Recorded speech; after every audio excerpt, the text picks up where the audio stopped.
ہمارا جو ماحول ہے نا ارد گرد کا، وہ تھوڑی دیر بھی پاکیزہ، پورا پاکیزہ تھوڑی دیر بھی مل جائے نا تو روح کو بدل جاتا ہے، طبیعتیں قرار میں آ جاتی، باطن میں سکون ٹھہرتا ہے، ماحول اجلا نہیں رہا۔ میں کئی دفعہ کہتا ہوں کہ شاید ہمارے دور میں بھی موبائل اتنا عام ہوتا تو جو کچھ لوگ اس دور میں چند لفظ پڑھ گئے تھے وہ بھی شاید محروم رہ جاتے۔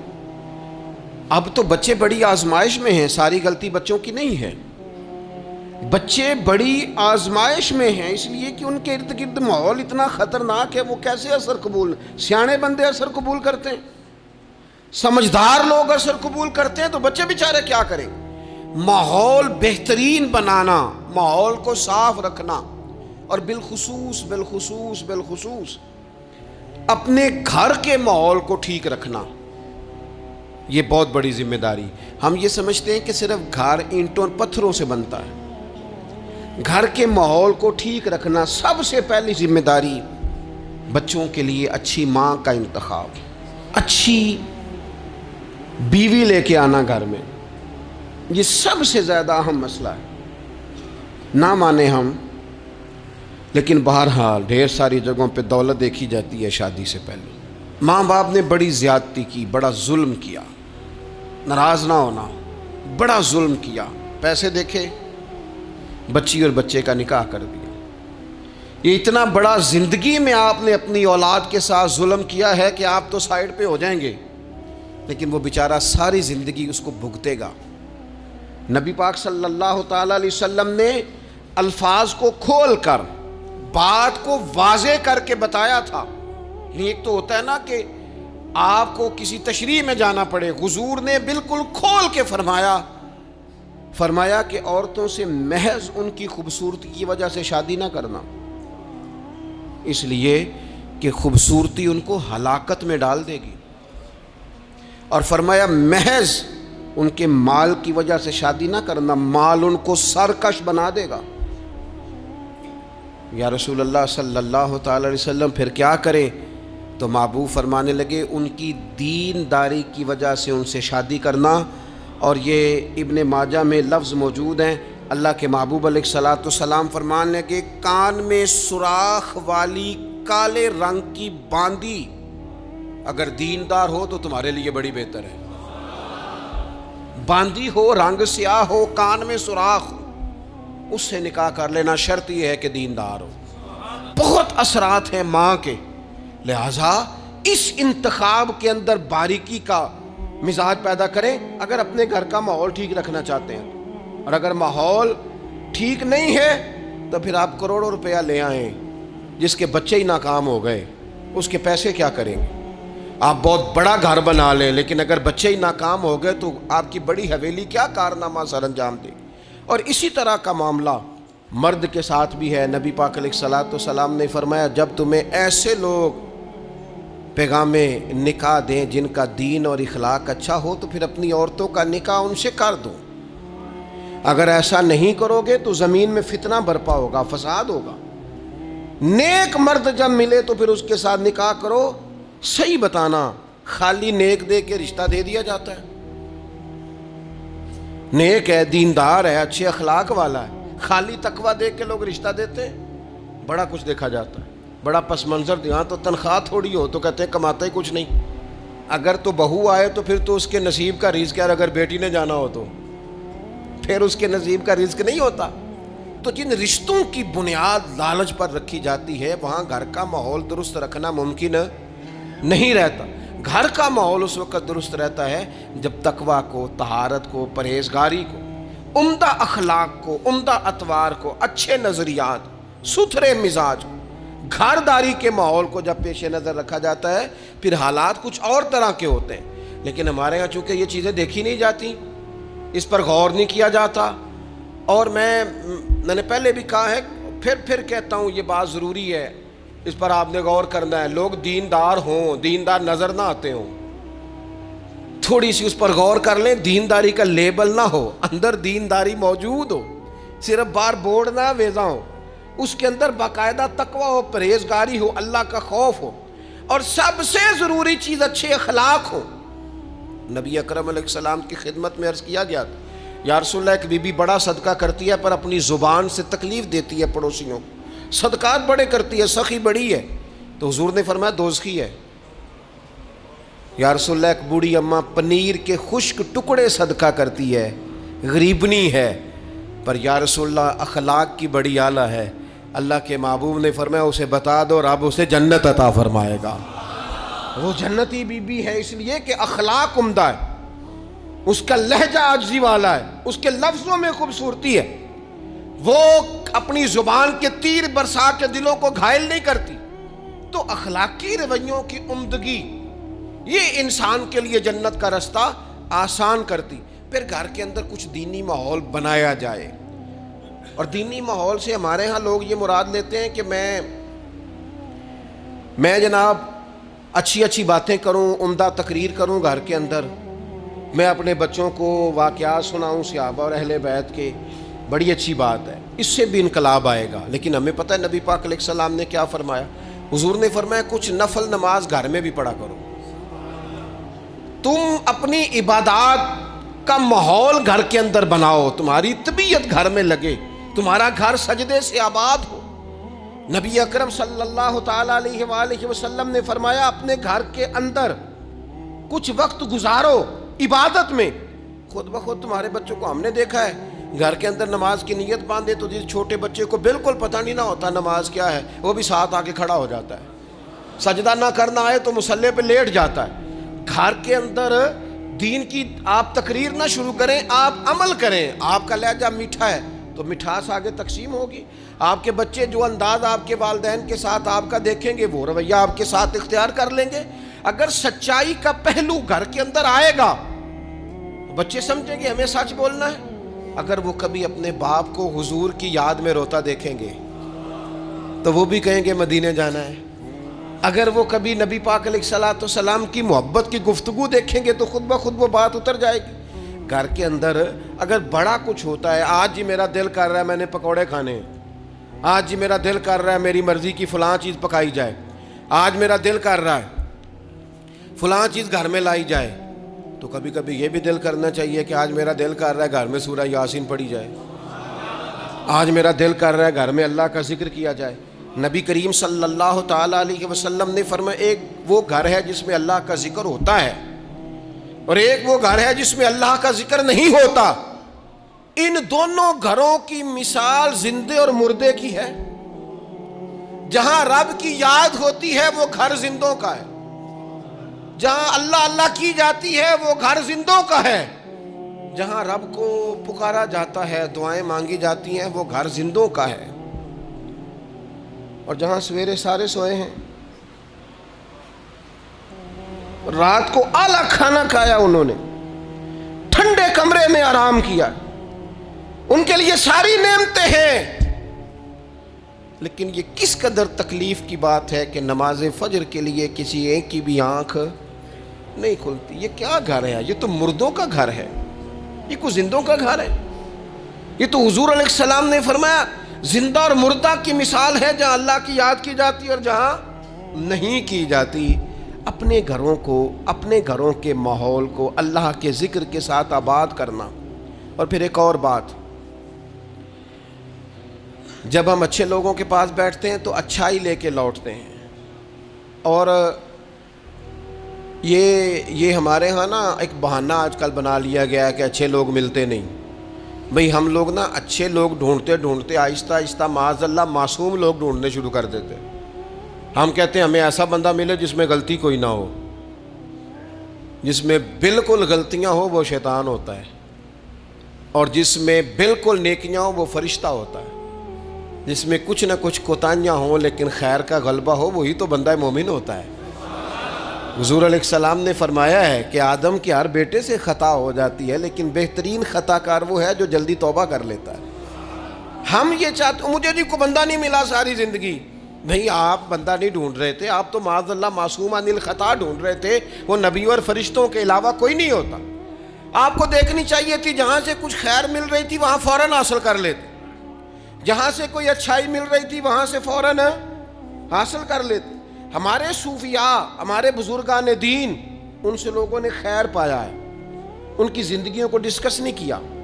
ہمارا یہ ماحول بن گیا کہ ہم نے ایک دوسرے کو ڈسکس کیا ہے اور رج کے کیا ہے، لیکن کہیں سے خیر ملتی تھی تو وہ خیر حاصل ہمارے ذمے تو یہ تھا کہ نبی پاک علیہ السلام نے فرمایا حکمت مومن کی گم شدہ میراث ہے، جہاں سے تمہیں خیر میسر آتی ہے اپنے حصے کی سمیٹو، اس پر عمل کرو. ہم نے کیا کیا؟ ہم نے وہ بندے نے خیر دی تھی، پھر ہم نے ٹٹولنا شروع کیا، پھر ہم نے تھرمامیٹر لگا اور اپنا اپنا کرائیٹیریا، اپنا اپنا معیار بنا کے لوگوں کو تولا. نتیجہ کیا نکلا؟ ساری زندگی تولتے ناپتے گزر گئی.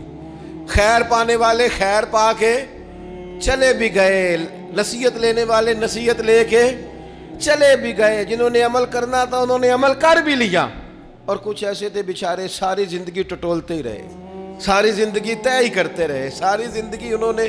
ہمارے حضرت صاحب رحمۃ اللہ علیہ کی خدمت میں ایک شخص آیا، اس نے کہا جی میں نے دنیا دیکھی ہے، مجھے کوئی بندہ پسند نہیں آیا، اور اب آپ کی شہرت سنی ہے تو میں زیارت کے لیے آیا ہوں. تو حضرت قبلہ عالم رحمۃ اللہ علیہ وہ بڑی تھوڑی باتیں کرتے تھے، اور جو کرتے تھے وہ کمال کرتے تھے. وہ فرمانے لگے آپ کھانا کھائیں، فقیر کے لائق کو حکم ہو تو کریں، باقی چونکہ آپ نے کافی دنیا دیکھی ہے تو وہ جتنے آپ دیکھ آئے ہیں میں ان سب سے زیادہ گناہ گار ہوں، لہٰذا اگر آپ اتنے لوگوں کو دیکھنے کے بعد یہاں آئے ہیں تو آپ کو یہاں سے کچھ نہیں ملنے والا، اس لیے کہ ہم تو ان سب سے چھوٹے ہیں، ہمارا یہ معیار ہے. یہ عاجزی، یہ انکساری، یہ درد، اس شخص کو اگلا سوال کرنے کا موقع ہی نہ ملا. کہنے لگا مجھے بیعت فرما لیں، تو کہنے لگے نہیں نہ، اتنی تنقیدی نظریں اور اتنا گہرا مطالعہ، تھوڑے عرصے کے بعد آپ پریشان رہنے لگ جائیں گے. آپ جائیں، ابھی ڈھونڈیں، ابھی تلاش کریں، بھی آپ کو وقت لگے گا. آپ تھوڑا گھوم لیں. زندگی میں کچھ لوگ خیر پا ہی نہیں سکے، انہیں اچھے لوگ ملے ہی نہیں، حالانکہ یہ میرے نبی پاک کی امت ہے. میں بڑی بات کرنے لگا ہوں، بڑی، اگر آپ کی سمجھ میں آئے تو یہ حضور کی امت ہے. کنتم خیر امت، یہ نبی پاک پر نازل ہونے والے قرآن کا فیصلہ ہے. اور میرے رسول پاک علیہ السلام نے فرمایا میری امت میں سے بڑی جماعت، سواد اعظم ہمیشہ حق پہ رہے گی، بڑے لوگ ہمیشہ حق پہ رہیں گے. اور حضور نے فرمایا میرے دین پر ہمیشہ عمل کیا جاتا رہے گا. تو قرآن و حدیث تو کہتے ہیں خیر والے لوگ موجود ہوں گے، تو جسے مل نہیں رہے، اور ایک دو چار لوگ نہیں، جماعت کہا. کتاب و سنت کہہ رہی ہے لوگ ہیں، ملیں گے، اور جس کو مل نہیں رہے اس کا معنی یہ ہے کہ وہ سامنے والے کا چہرہ تو صاف کر رہا ہے پر اپنی اینک کا شیشہ صاف نہیں کر رہا. وہ سامنے سے آئینے کو تو الزام دے رہا ہے، لیکن وہ اپنے چہرے سے نقاب اتارنے کو تیار نہیں ہے. مندے بندے نو میں لبن ٹریا تے جگ تے ملیا نہ کوئی، اپنے اندر چاہتی پائی تے میتھوں برا نہ کوئی. جو لوگ خیر اچھے لوگوں کو ڈھونڈیں اور اچھائی سے فیض پائیں، اس سے فیض حاصل کریں. جو لوگ بھی ڈگریوں پر بحث کرتے ہیں نا، ٹیچر آئے ایف اے کے، بی اے کے، ایم اے کے، انہوں نے آتے ہی کلاس میں کہا کتابیں نکالو بھائی. پہلے دن فرسٹ ایئر کی کلاس بیٹھی ہے، سمجھ لیں اردو کے ٹیچر، کتابیں نکالو. تو ایک اسٹوڈنٹ صاحب اٹھ کے کھڑے ہو گئے، انہوں نے کہا سر جی پہلے آپ یہ بتائیں کہ آپ نے ایم اے اردو کیا ہوا ہے، پھر آپ یہ بتائیں کہ ایم اے کے بعد آپ نے بی ایڈ یا ایم ایڈ کیا ہے، پھر یہ بتائیں کہ آپ میرٹ پہ ہیں کہ سفارش پہ ہیں.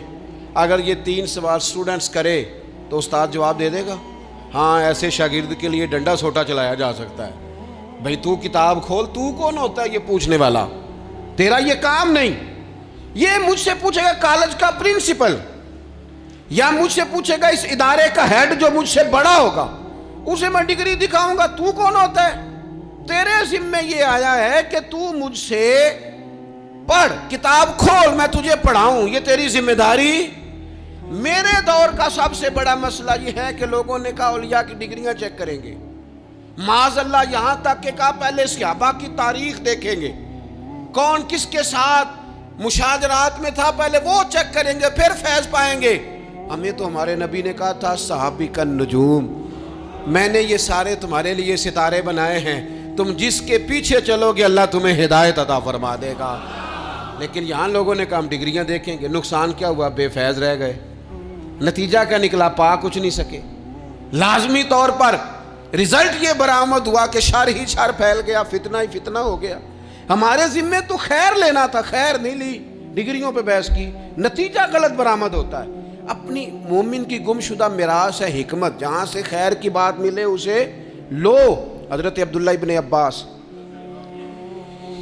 آپ فرمایا کرتے تھے بس ایک کام کرنا، لا تجالسوا اہل الہوا، جو لوگ ہوائے نفس والے ہوں، برے ہوں، ان کی مجلس نہ کرنا، بروں کے پاس نہ بیٹھنا۔ حضور کیا ہوگا؟ فرمایا اگر ان کے پاس بیٹھو گے نا تو تمہارا دل اور تمہاری روح بیمار ہو جائے گی، روح بیمار ہوگی، دل سخت ہو جائے گا۔ بروں کی صحبت سے اپنے آپ کو بچانا، اپنے ارد گرد کے ماحول میں خیر والے۔ داتا گانج بخش علی اجویری رحمت اللہ تعالی علیہ ارشاد فرماتے ہیں کہ ایک بندہ طواف کعبہ کر رہا تھا، بیت اللہ شریف کا طواف کر رہا تھا، اور وہ طواف کرتے کرتے نا دعائیں مانگ رہا تھا، یا اللہ میرے دوستوں کو نیک کر دے، یا اللہ میرے دوستوں کو پرہیزگار کر دے، یا اللہ میرے دوستوں کو اچھا کر دے۔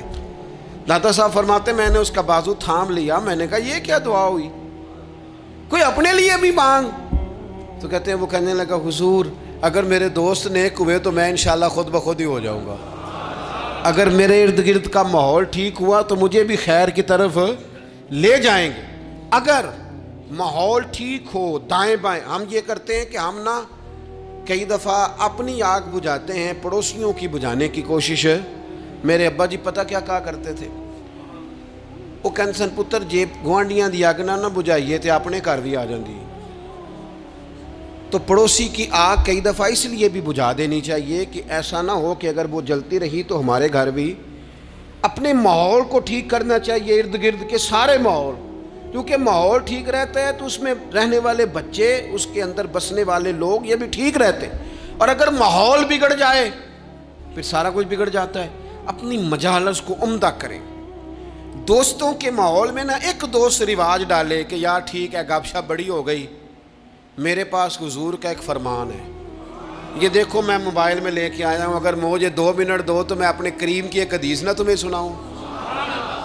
تھوڑا سا تانا دیں گے، تھوڑا سا کہیں گے بہ جا تو ایڈا مولوی، پتہ ہے جتنا تو نیک ہے، تھوڑا سا کہیں گے، لیکن یہ 2-4 منٹ کے لیے ہوگا، اور حضور کی بندہ حدیث سنائے اور پھر سرکار کا فیض حاصل نہ ہو، پھر اللہ کی مدد نہ آئے۔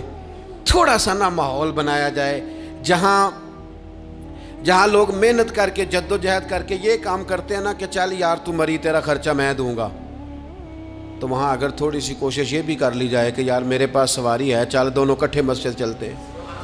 اپنے ماحول میں تقویٰ لایا جائے، صالحیت لائی جائے، ارد گرد کے ماحول کو اللہ رسول کی باتوں سے آراستہ کیا جائے، خیر بانٹنے کی کوشش کی جائے۔ میں دیکھتا ہوں تلخ تلخ طبیعتیں ہیں، پریشان پریشان لوگ ہیں، رج کے سوئے ہیں، رج کے کھایا ہے، اور اچھی جگہ پہ اللہ نے رہنے کا موقع دیا ہے، لیکن طبیعت کو قرار نہیں ہے۔ کیوں؟ اس لیے کہ جسم سیر ہو گیا، روح پیاسی ہے، باطن تڑپتا ہے، اس کے اندر بھوک ہے، درد ہے۔ جب ہم خیر والی مجالس برپا کریں گے، وہ صحابہ کی محفلیں جہاں علمی باتیں ہوتی تھی، جہاں خیر کی گفتگو ہوتی تھی، جہاں حضرت عمر فاروق کے گرد بہت سارے صحابہ بیٹھے، حضرت عبداللہ ابن عباس کو آپ اکثر قریب بٹھایا کرتے تھے، فرمانے لگے یار میرا دل کرتا ہے قرآن مجید کی ایک سورہ ہے اس کی تفسیر بیان کی جائے۔ میں بھی اپنے فہم کے مطابق کچھ کہتا ہوں، حضرت عمر جیسے لوگ، انداز کتنا عاجزی والا ہے، میں بھی اپنے علم کے مطابق بات کرتا ہوں، سارے رائے دو۔ بعض لوگوں کا خیال تھا حضرت عبداللہ ابن عباس کو زیادہ آگے کیوں بٹھاتے ہیں، اتنے کبار صحابہ کی موجودگی۔ حضرت عمر نے سورہ نصر تلاوت کی، اذا جاء نصر اللہ والفتح ورأیت الناس یدخلون فی دین اللہ افواجا۔ آپ نے بھی کچھ تفسیر بیان کی، کچھ باقی لوگوں نے بھی بیان کی۔ حضرت عبداللہ ابن عباس جوان تھے، 15-16 سال عمر تھی، فرمایا آپ بھی کوئی تفسیر بیان کریں کہ اللہ کی مدد آ گئی، پھر فتح حاصل ہو گئی، پھر آپ دیکھیں گے لوگ فوجوں کی فوجیں دین میں داخل ہو رہے ہیں، اس کی تفسیر آپ بھی بیان کریں۔ حضرت عبداللہ ابن عباس نے پہلے ٹھنڈی آہ بھری، پھر بات کہنے سے پہلے آنسو آئے، پھر فرمانے لگے امیر المومنین اس آیت میں نبی پاک کے وصال ظاہری کی خبر دی گئی ہے،